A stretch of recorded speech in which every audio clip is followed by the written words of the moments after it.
Hello, hello, hello, and welcome. Hey, Cosmic Baddies.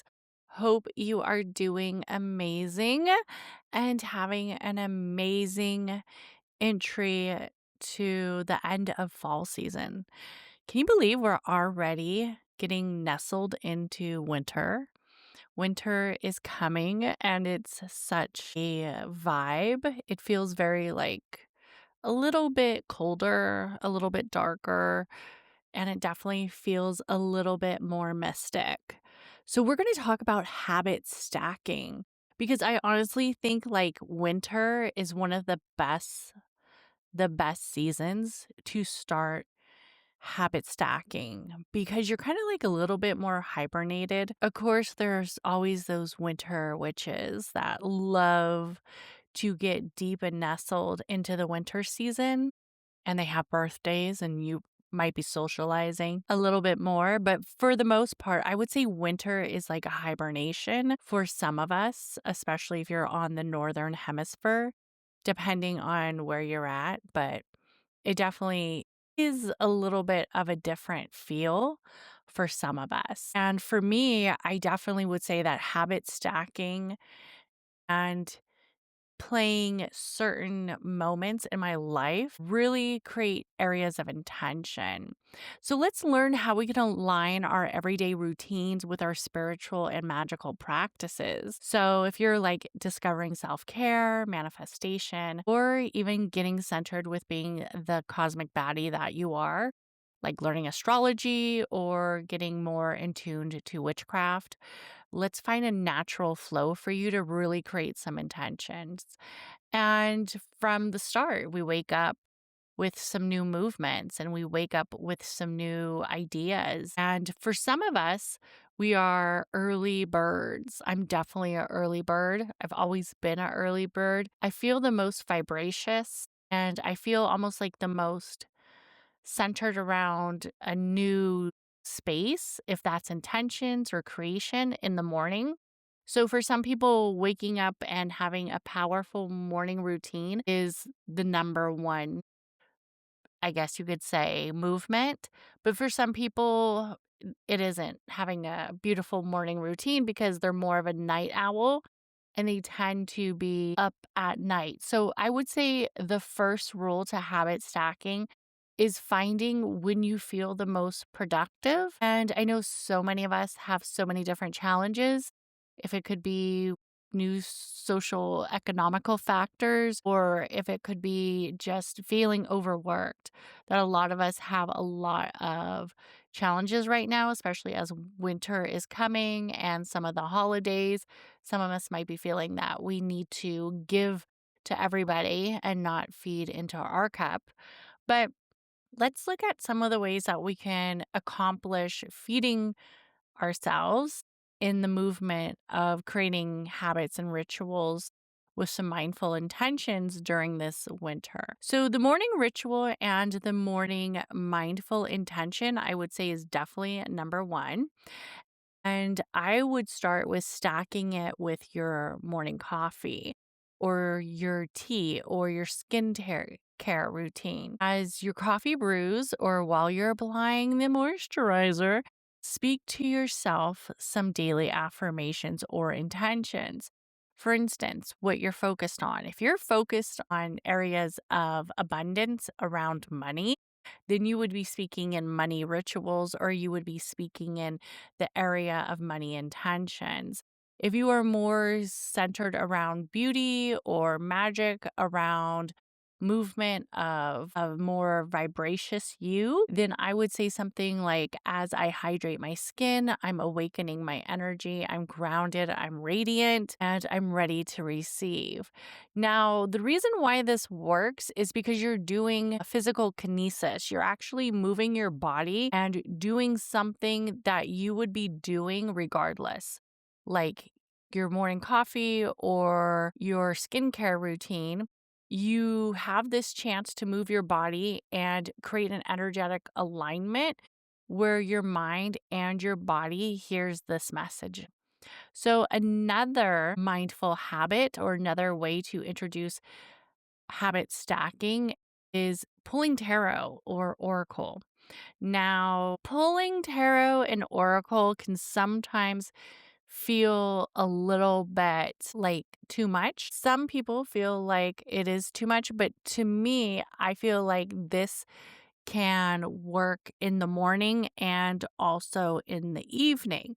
So, how I like to pull tarot and how you pull tarot is different. You could be pulling oracle, you could be pulling to reflect in the morning to see what the card says to get your day started, or you could be using it in the evening to kind of wind down.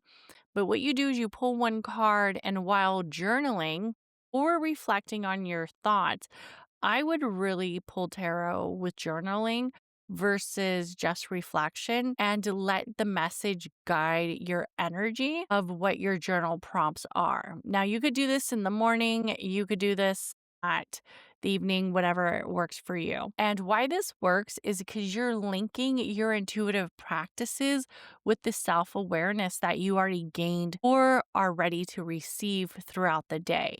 So, for instance, if you decide to pull tarot in the morning, you kind of have that intuitive strength of awareness. And if you're pulling at night, you're allowing yourself to have that reflection. And it will kind of go hand in hand. And it is a great way to do two things to either start getting you a little bit more settled or to get you ready to start your day. Now, number three, when we think about habit stacking and also in the energy of protection and creation, but more centered around the energy of protection and cleansing, is candle magic. So I would use candle magic around two certain things that I tend to do every day, and that would be cleaning or cooking. So if you can light a candle before you start your daily chores, that's a huge step. Light the candle with specific intentions. Allow yourself to acknowledge that intention and allow yourself to have that space. And then also allowing yourself to clear away any negative energy. Of course, you can also use Palo Santo, or you can use some type of sage or rosemary or even lemongrass. If you want to burn something, lavender or anything like that, you can also use a diffuser. There's all types of ways, but it allows you to clear any stagnant energy. And the thing is that you have to be intentional and you have to be mindful that that energy is clearing or that energy is creating, depending on what your task is. And why this works is you turn one of the most simple things that you were gonna do anyways, right? We're always fucking doing something. We're always fucking cleaning. We're always fucking folding laundry. We're always fucking cooking.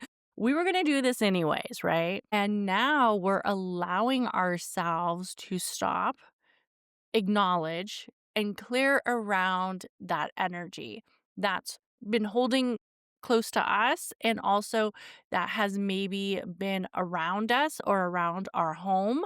If, for instance, we've had people in our home, if our home's just been very busy, it allows us to be more aligned with the safety and the protection and the clearing in our home. So allow yourself that movement and it's a something you're gonna do anyways. We're gonna be cooking, we're gonna be fucking cleaning. Like even if it's a fucking Pop-Tart, we're doing this shit anyway. So we might as well work our magic into it.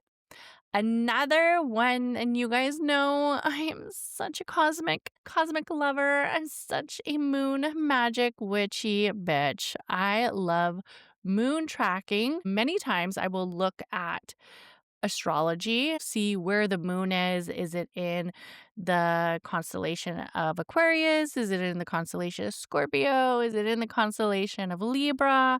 Gemini, Pisces, so on, so on. And goal setting. So I like to do this because it also allows me to kind of like feel the vibe. And it's like so, I mean, I like to read the astrology that is going on for the week.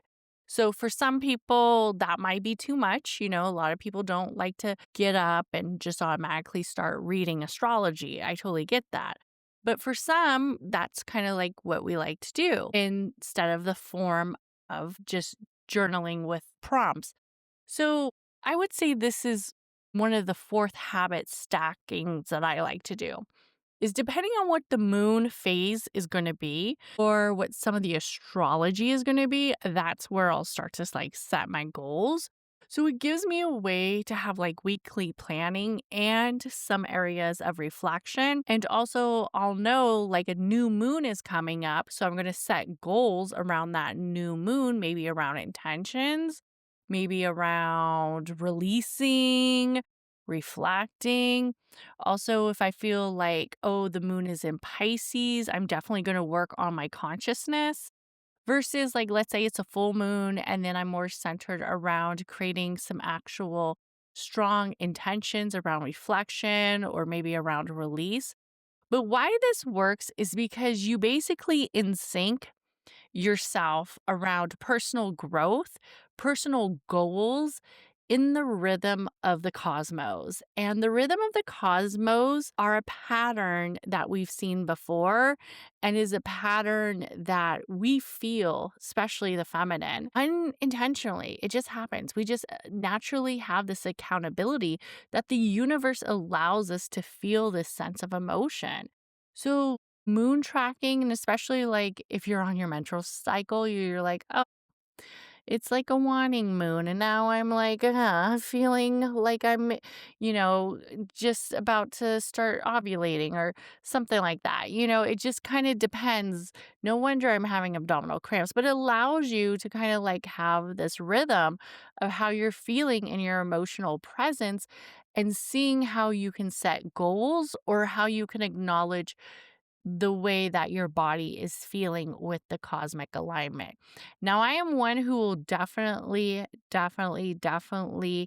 say that listening to your body and then also seeing where the moon is and seeing where like certain astrology alignments are or transits are really has this focus, like unintentionally, really has this focus in the mindset.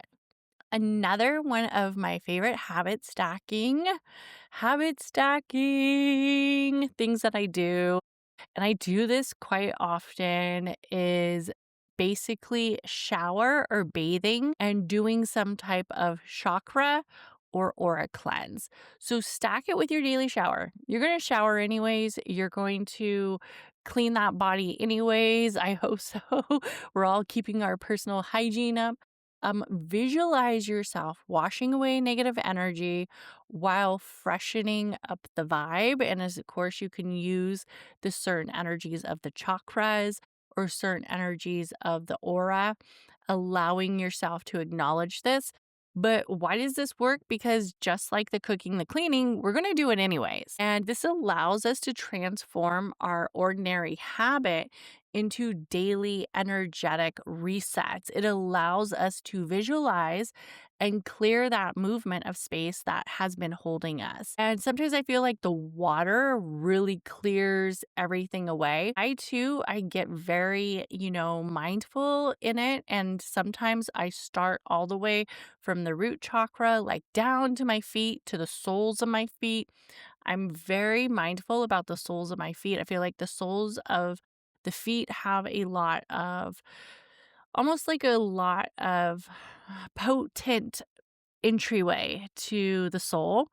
And through certain lessons and energy. So I get down to the soles of my feet as I'm moving that root chakra energy all the way up to the actual spine and then the area of the sacral, the reproductive system, clearing that energy. And most of the time, I'm acknowledging which chakra I'm over when I am doing this as I move up to the heart, the throat. A lot of times, people acknowledge the back of the head and the neck as areas of protection. So, that would be a good time to really clear that energy as well because sometimes we don't always have time to go out and get or make like Florida water or some type of lavender oil or something like that. But if we can acknowledge each chakra and each energy source as we are showering and bathing, that allows us to do an energetic reset. consciously. And it allows us to habit stack our lifestyle and making this a little bit more easier for us. Now, breath work and screen time boundaries is something too that's very important for the modern mystic. And I know for many people, they probably think, oh my gosh, you post so much. And I will tell you, I do post a lot sometimes. Usually on the weekends, you'll see especially if you follow me on Instagram. So if you follow me on Instagram, hey, chakras_cusswords is like my personal, and then chakras.cusswords is for the podcast. But you'll see for the most part, they both go hand in hand. A lot of times I'm recycling a lot of the content I make, and I'm also like resharing some of the content that other people make and adding my own 2 cents. For instance, if it's something funny, I might say like, oh, that reminds me of an air sign or a sign or something like that, depending on what the reel is or what the image is.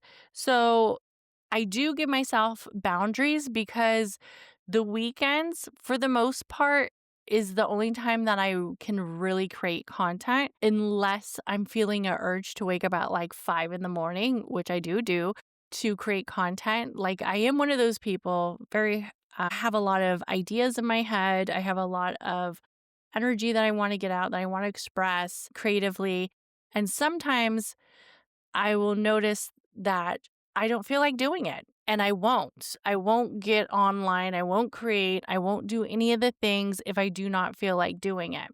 So, allowing yourself those screen time boundaries, and when you are allowing yourself those screen time boundaries, to work in some type of breath work. Luckily for me, I am a content creator who does practice a lot of spiritualism. I guess is spiritualism a world? I don't fucking know, but spiritualism, spiritual content creation that allows me to create and also allows me to have times of silence and have time of reflection because I'm creating where it's centered around that. But I still allow myself to have complete shutting off the laptop, complete shutting off the iPhone, complete shutting off the TV. Like most of the time, I do not have the TV in the background. I turn that fucking shit off because energetically, I feel like I'm already very excessive. And then and we just live in a very energetic, excessive world. And then to have more energy going, I just shut it off. And even like with lights, I literally will sit in the dark and do a meditation, breathe. But one of the best things you could do that allows you to work on your breath work is before scrolling or after you're turning off the computer, the laptop, the cell phone, the fucking TV, whatever's on, you acknowledge you turn it off and you do 3 breaths to recenter that energy, to inhale and exhale from everything you just engulfed that was given to you by other people, right? And just allowing yourself, or if you've been working, allowing you to decompress from that energy that you just either created or engulfed.